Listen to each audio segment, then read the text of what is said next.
வணக்கம். ஆன்மீக செய்திகள். புதுச்சேரி மண்ணாடிப்பட்டு தொகுதியில் கூனிச்சம்பட்டு கிராமம் உள்ளது. இங்கு மிக பழமையான திரௌபதியம்மன் கோயில் உள்ளது. இந்த கோயிலில் ஆண்டுதோறும் மகாபாரத போர் நிகழ்ச்சி விழா 18 நாட்கள் கொண்டாடப்படும். 18ஆம் நாள் போரின் நிறைவை குறிக்கும் வகையில் தீமிதி விழா நடந்தது. இந்த ஆண்டு விழா சிறப்பாக நடைபெற்றது. விழாவையொட்டி நூற்றுக்கணக்கான பக்தர்கள் தீ மிதித்து நேர்த்திக்கடன் செலுத்தினர்.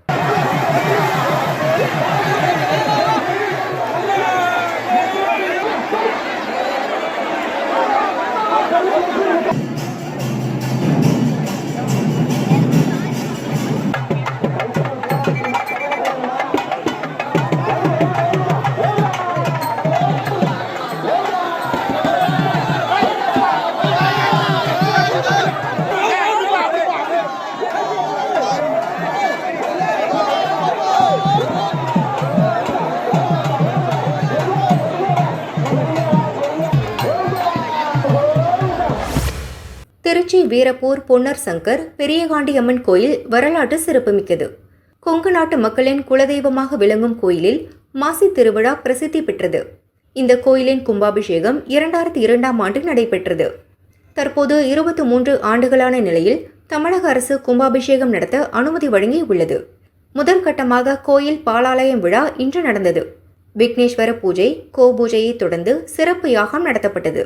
கோபுர மாதிரிகள் மீது புனித நீர் தெளிக்கப்பட்டு மகா தீபாராதனை காட்டப்பட்டது. அன்னதானம் நடைபெற்றது. தொழிலதிபர்கள் பொன்னர், சங்கர் மற்றும் ராஜேஷ் ஆகியோர் 88,25,000 மதிப்பிலான கோயில் சீரமைப்பு பணிகள் செய்ய அரசு ஒப்புதல் வழங்கியுள்ளது. ஏற்பாடுகளை அறநிலை அதிகாரிகள் மற்றும் அறங்காவலர்கள் செய்தனர்.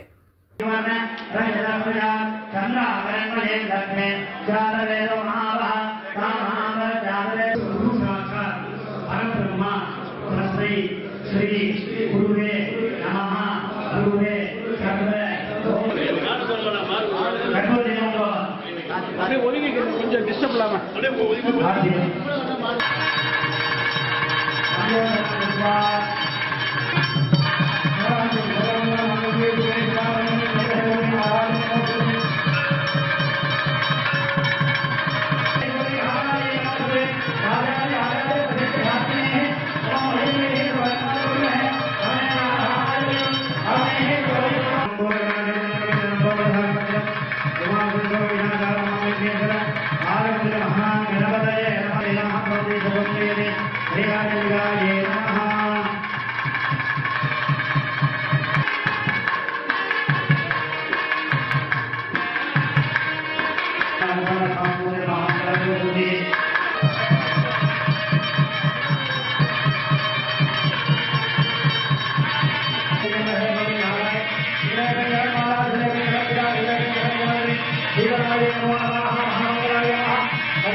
நீலகிரி மாவட்டம் குன்னூர் தந்திமாரியம்மன் கோயில் சித்திரை திருவிழாவின் ஒரு பகுதியாக தாசப்பழஞ்சிய சமூகத்தாரின் தேர் திருவிழா நடைபெற்றது.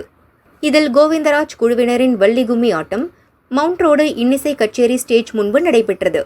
ராணுவ வீரர்களை கௌரவப்படுத்தும் விதமாக தாய் மண்ணை வணக்கம் என்ற பாடலை எழுதிய ரவி முருகையா தலைமை வகித்து நிகழ்ச்சியை துவக்கி வைத்தார். நிகழ்ச்சியில் பல்வேறு பாடல்களுக்கு மகளிர் ஆடிய நடனம் பார்வையாளர்களை பரவசப்படுத்தியது.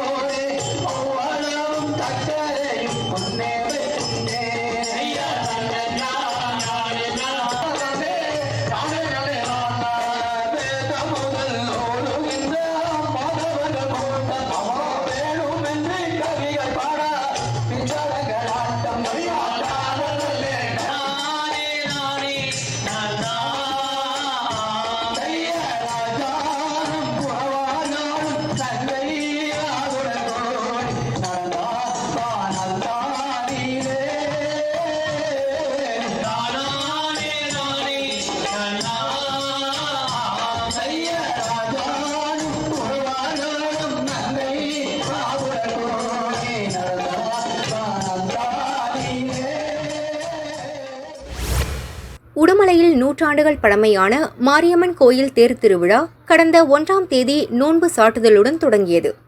தொடர்ந்து கம்பம் நடுதல், பூவோடு எடுத்தல், மாவிளக்கு, முளைப்பாரி ஊர்வலம் என உற்சவ நிகழ்ச்சிகள் நடந்தன. தினமும் அம்மன் காமதேனு, யானை, ரிஷபம், அன்னவாகனம், சிம்ம வாகனங்களில் எழுந்தருளி திருவீதி உலா வந்தார்.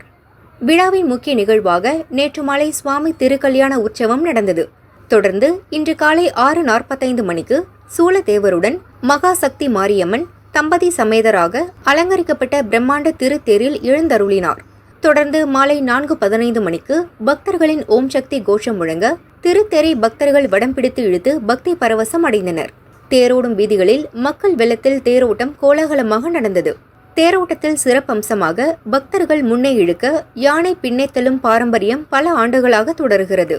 இன்று நடந்த தேரோட்டத்தின் போது பக்தர்கள் முன்னே வடம் பிடித்து இழுக்க கேரள மாநிலம் பாலக்காடு செர்ப்புலச்சேரியிலிருந்து வரவழைக்கப்பட்ட 30 வயது மணிகண்டன் என்ற யானை தேரை பின்னால் இழுத்து தள்ளிவிட்டு பக்தர்களுக்கு உதவியது. வடியோரங்களில் ஏராளமான பக்தர்கள் பழம் மற்றும் தானியங்களை தேர் மீது வீசி மழை வளம், வேளாண் வளம், மக்கள் நலன் சிறக்க வேண்டி அம்மனை வழிபட்டனர்.